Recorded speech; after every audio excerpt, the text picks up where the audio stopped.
Bismillahirrahmanirrahim. Assalamualaikum warahmatullahi wabarakatuh. Alhamdulillahirrabbilalamin. Wassalatu wassalamu asrafil anbiya'i wal mursalin wa ala alihi wa sahbihi ajma'in. Amma ba'd. Para hadirin hadirat, kesempatan kali ini kita hanya ingin mengingatkan bahwa dalam melaksanakan puasa di bulan Ramadan ini, marilah kita mengadakan kita untuk berevaluasi diri.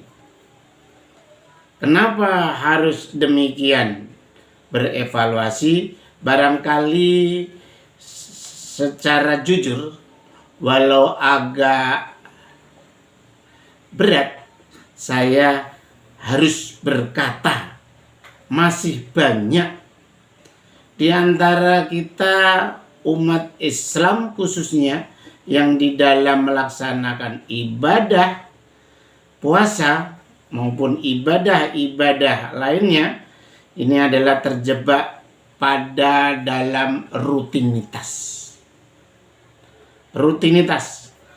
secara ritual.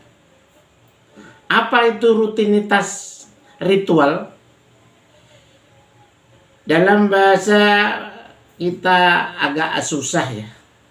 Berhubung saya tidak ingin bicara yang susah-susah, kita bicara yang mudah-mudah saja.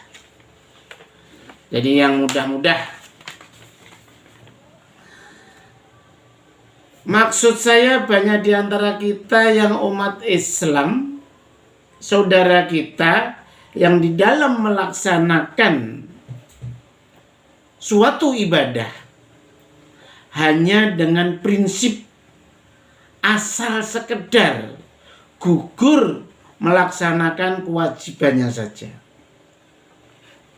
Akibatnya sampai sejauh mana ibadah itu berhasil dibentuk untuk kepribadian diri sendiri. Kita jangan mengadakan kita jarang mengadakan evaluasi diri dan penilaian pada diri sendiri. Misalnya evaluasi kita adalah sholat. Sholat yang penting gugur kewajibannya. Yang penting gugur. Sudah waktunya sholat. Termasuk puasa sekarang ini. Di bulan puasa. Yang penting sudah gugur kewajibannya. Sahur dan buka. Sama halnya juga haji. Yang penting gugur kewajibannya berangkat haji, menunaikan ibadah haji.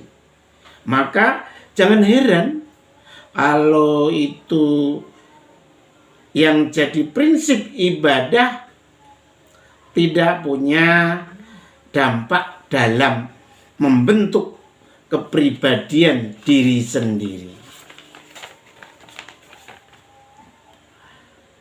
Banyak yang rajin sholat tapi murkanya luar biasa. Terus murkanya jalan terus. Sampai orang bingung.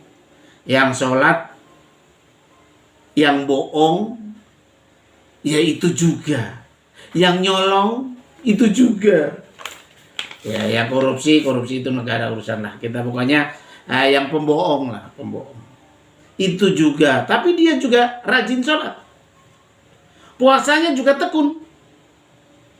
Tapi tidak punya bersifat masa sosialnya, kepekaan sosial. Tidak punya kepekaan sosial. Sama anak yatim piatu, bersifat masa bodoh. Sama fakir, miskin, malah gemes melihatnya. Tidak lantas tumbuh kepekaan sosialnya. Walaupun ikut merasakan tidak enaknya lapar, haus kalau puasa ya kan. Walaupun dia sudah ngaji sana sini, ngikutin majelis talim sana sini, tetap hidupnya seperti di bawah rumah sendiri. Nggak ada yang lain. Ngertinya yang lain itu adalah tidak membutuhkan, alias di bawah kata, seperti kata di bawah temurung. Jadi hanya sedikit aja.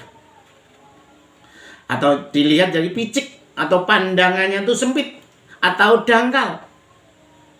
Hati tidak terbuka walaupun sudah melihat Islam sekitarnya, Islam mendunia malahannya, Islam se-Indonesia dalam skala luas. Karena beliau, orang-orang itu adalah juga pernah naik haji, majelis talim, sering berkumpul-kumpul. Nah itulah, dalam skala luasnya belum melihat dalam sosial. Yang dia lihat, yang dia saksikan, dia pandang tidak sanggup menggugah dan mengubah jiwanya. Hati tidak bisa mewarnai pandangan hidupnya. Inilah akibatnya kalau ibadah hanya dikerjakan dengan prinsip asal sekedar menggugurkan kewajiban. Hasilnya ya itu tadi, cuma memang rajin, asal pakai peci, sholat rajin ke masjid, ngaji, tajwid talim. Yang penting gugur, asal gugur kewajibannya. Begitu juga puasanya, begitu juga, termasuk zakatnya juga, dan ibadah-ibadah lainnya juga. Itu kalau memang didasarkan dari hanya menggugurkan kewajiban saja, niscaya Allah kualitas di dalam ibadah adalah tidak sesuai yang diharapkan oleh Allah Subhanahu wa Ta'ala. Mudah-mudahan kita tergolong orang-orang yang mengetahui dan mengerti dan bisa memanage hati dan pikiran kita, sehingga kita peduli terhadap lingkungan sekitar kita dan sosial, terhadap kepedulian dan melaksanakan kewajiban ibadah untuk meningkatkan ketaatan kepada Tuhan Yang Maha Esa, atau untuk meningkatkan ketakwaan kepada Allah Subhanahu wa Ta'ala dalam perintah menjauhi larangannya dan melaksanakan perintah-perintahnya dengan secara tulus, ikhlas dalam hatinya. Terima kasih, mudah-mudahan bermanfaat bagi kita. Usikum manapsi bitakullah. Wassalamualaikum warahmatullahi wabarakatuh.